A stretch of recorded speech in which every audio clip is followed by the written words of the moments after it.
Il a été sacré meilleur acteur pour son rôle dans le film Pacifiction, Tourment sur les îles.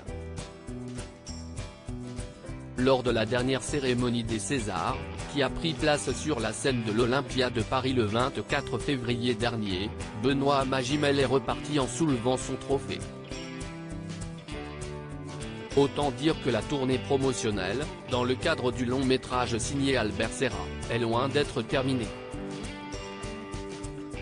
Et pendant longtemps, cet exercice a été une véritable phobie pour le comédien, qui avait beaucoup de mal à se prêter au jeu.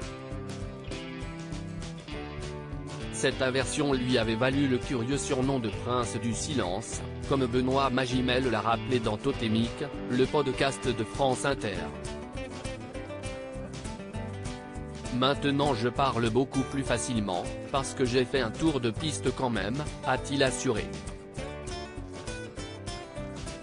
Mais si est-il vrai que j'étais catalogué cauchemar des journalistes?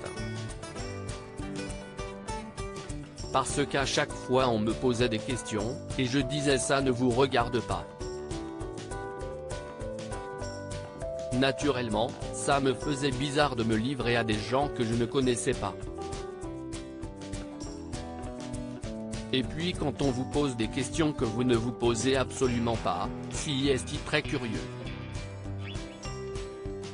Faire de la promotion si est-il un exercice, si est-il un langage à maîtriser.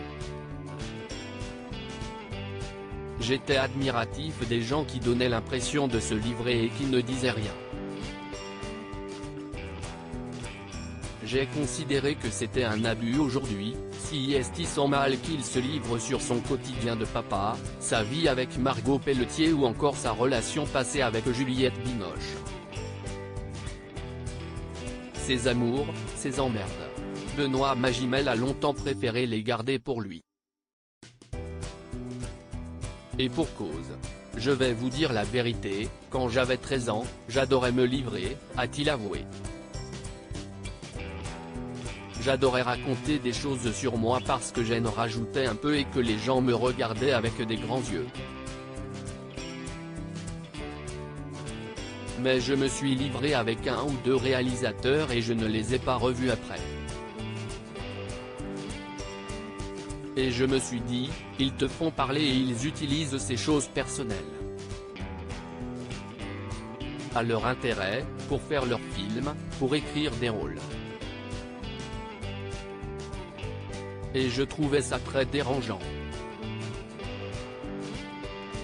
J'ai considéré que c'était un abus. Retrouvez l'interview intégrale de Benoît Magimel dans le podcast Totémique de France Inter.